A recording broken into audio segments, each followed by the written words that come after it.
réussir, ça veut dire tout le monde, partout et tout le temps. Ça veut dire en tant que citoyen, consommateur, contribuable, aussi dans nos activités professionnelles, dans nos entreprises, nos administrations, nos associations, dans notre vie militante, associative, donc à l'administration, les entreprises, partout.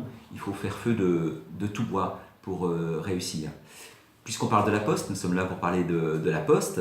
Les cibles sont multiples, bien entendu autour du cœur des métiers, qui est le transport de l'information, traditionnellement le courrier ou les colis, et d'autres activités. Et bien, donc là, autour du transport des marchandises ou des lettres, il y a des choses importantes à faire, mais aussi sur le patrimoine bâti, dont dispose la Poste, sur l'éducation, sur la formation professionnelle. Voilà, rien ne doit échapper, tout doit passer à la moulinette du développement durable, de la transition énergétique, climatique, énergétique. Et puis quand on parle d'écologie, c'est l'énergie, mais c'est aussi la biodiversité. Jamais perdre de vue cette dimension-là, c'est-à-dire l'économie de nos ressources, qu'elles soient minérales, végétales, biologiques.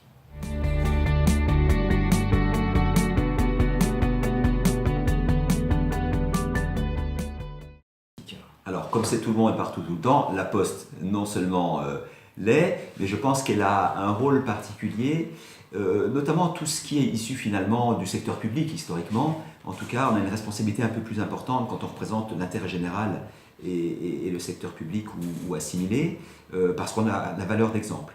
Et en plus, dans ces métiers, la Poste a des responsabilités particulières, puisqu'on dit que les cibles habituelles, c'est le logement ou le bâtiment, et donc la Poste a des bâtiments. Ce sont les déplacements et les transports. Et là, le transport des courriers, des colis, c'est une responsabilité particulière. Bon, l'industrie, la Poste est un peu moins concernée. Les déchets, comme partout, il y a des déchets. Donc on voit bien que l'ensemble des cibles vont concerner la Poste.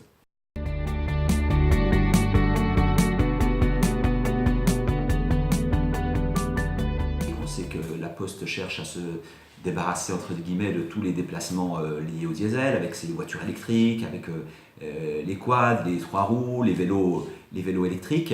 On est particulièrement bien doté d'ailleurs en Bourgogne-Franche-Comté. Je regardais vos chiffres, on a à peu près 5% du parc national, enfin vous avez 5% du parc national, la Poste ici sur la Bourgogne-Franche-Comté, et donc s'il y a effectivement une ambition de 100% de véhicules sans diesel, c'est une ambition très très forte qu'il faut avoir et qui fait honneur à la Poste.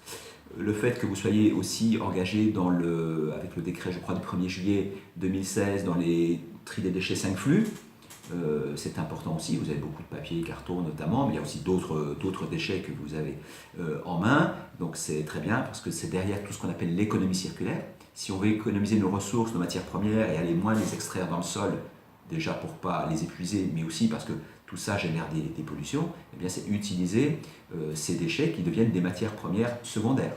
Et c'est extrêmement précieux, on a de l'or dans nos poubelles, dit-on souvent, c'est l'économie circulaire ou en boucle. Et donc ça, vous avez l'ambition de le faire avec les déchets. Alors là, je parlais de ce que la Poste avait fait, mais votre question c'était plutôt demain, ce que peut faire la Poste. Alors déjà continuer, ne jamais oublier d'évaluer ce que l'on fait, parce qu'il faut regarder ce qui marche moins bien et comment on peut encore améliorer. Mais je crois qu'il y a des pistes nouvelles à explorer, ou en tout cas à approfondir. La Poste, c'est aussi une banque, et la banque, elle collecte de l'argent et elle fait des prêts. Et il faut entraîner nos concitoyens dans leur placement financier, peut-être à sortir du placement un peu habituel qu'est le placement immobilier et le placement en assurance vie, pour les embarquer, c'est pas très facile, je le sais, dans des placements plus en direction du développement durable. Donc ça c'est la collecte d'épargne.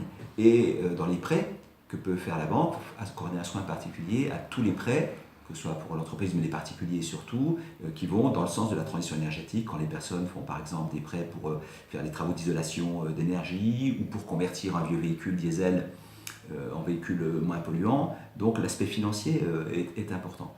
Et puis il y a tous les nouveaux métiers dans lesquels la Poste se lance d'ailleurs déjà. Il y a tout ce qui est autour du e-commerce et des nouveaux moyens d'acheminement. Il y a tous les partenariats qu'elle peut mener sur les territoires, et je pense aux territoires ruraux en particulier, pour assurer un service au public modernisé et qui soit adapté à la réalité des territoires, le partenariat avec des bureaux de tabac, avec des mairies, etc.